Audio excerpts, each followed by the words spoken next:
this thing of chairmanship has two options. The first option is through voting, like all the countries vote. Whoever takes the majority takes up the position. Then the second option is endorsement. The Kenyan politics are very unpredictable. They keep changing every day. So now, unless we reach that period of the elections, is when we shall know. Because you see, like, I think it's the only country I've seen which is very interesting.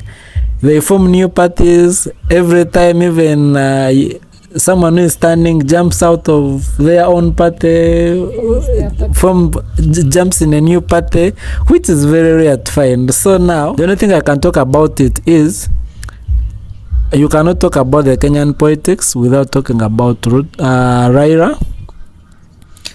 Raila is part of Kenya's politics till further notice. Whether he stands or he doesn't stand, he has a say in the Kenyan politics.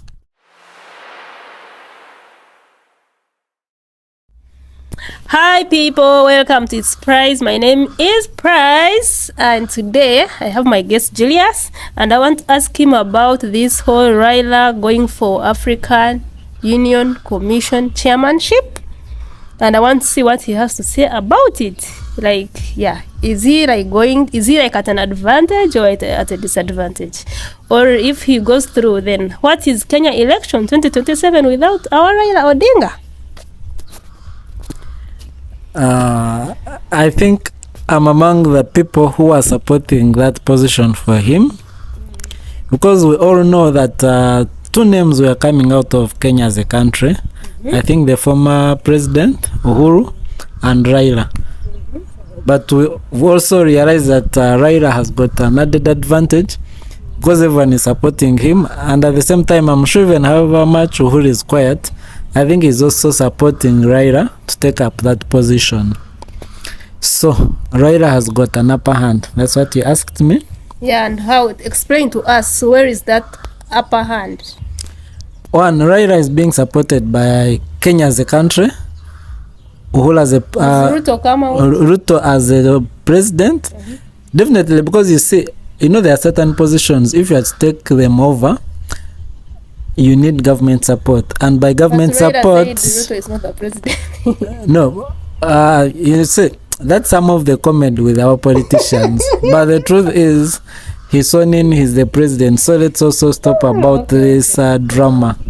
There are certain positions, as long as you're going to take them over, especially positions in these international organizations, be it UN, be it African Union, be it Oxfam, Oxford, all those international organizations, you can only take up such positions when your government.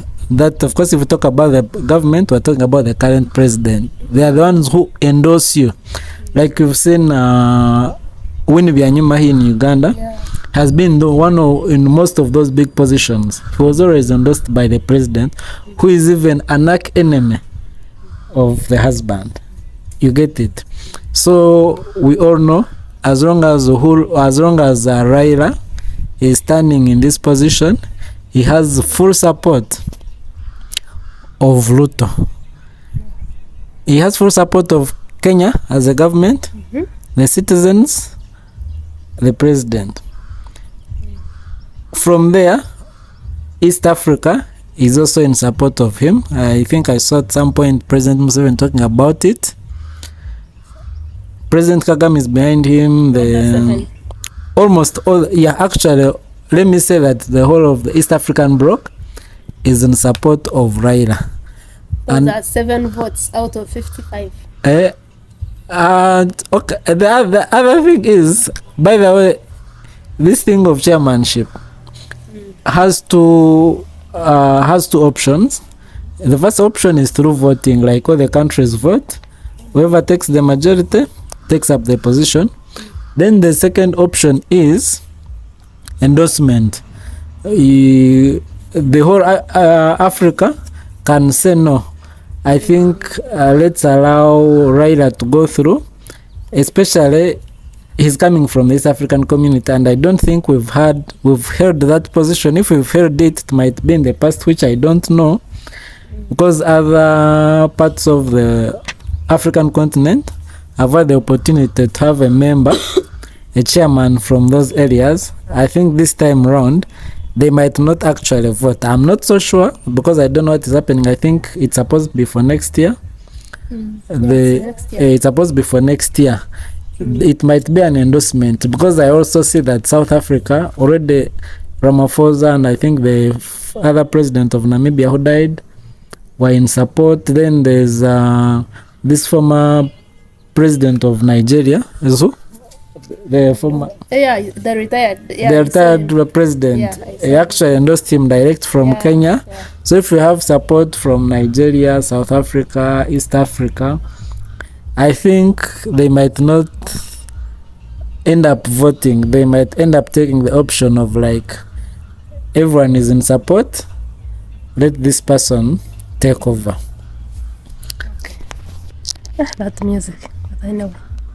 So now, if he takes over, I can't imagine like Kenya elections without Raila Odinga. Do you think Raila will be replaced with like, will they get like that person who will really fit in Raila's shoes?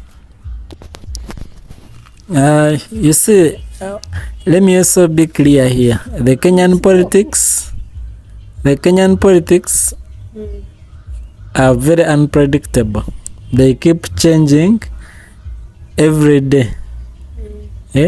So now, unless we reach that period of the elections, is when we shall know. Because you see, like, I think it's the only country I've seen which is very interesting.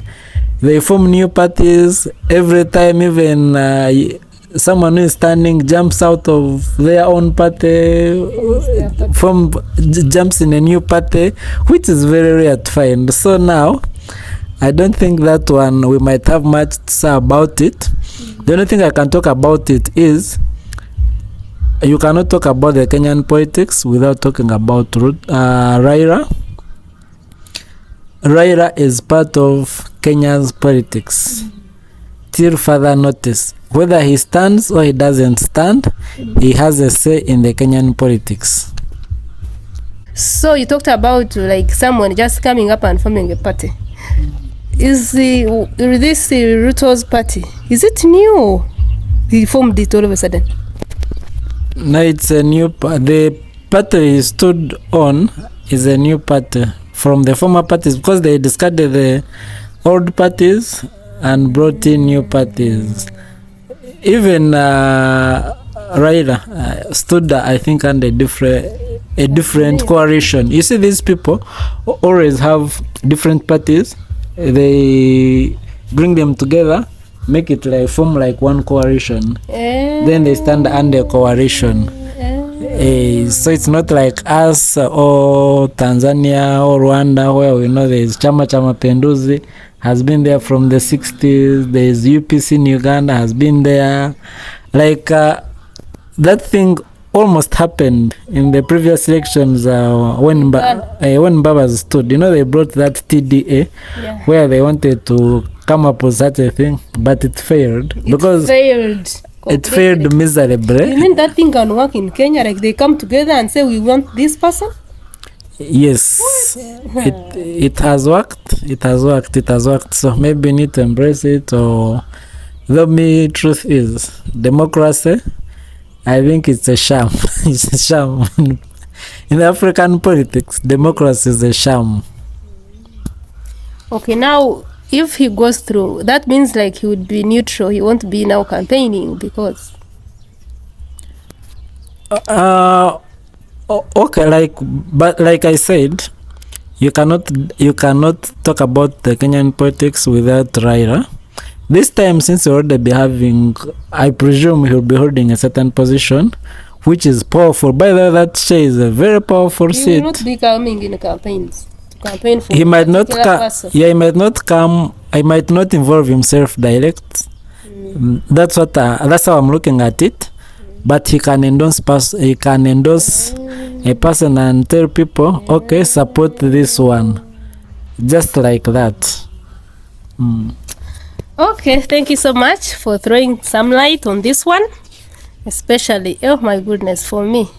You know, when they said that he was going to go for that position, and if he goes through, then he will not come in the politics active. I was like, that's sad. Like, I will miss him. Like, yeah, but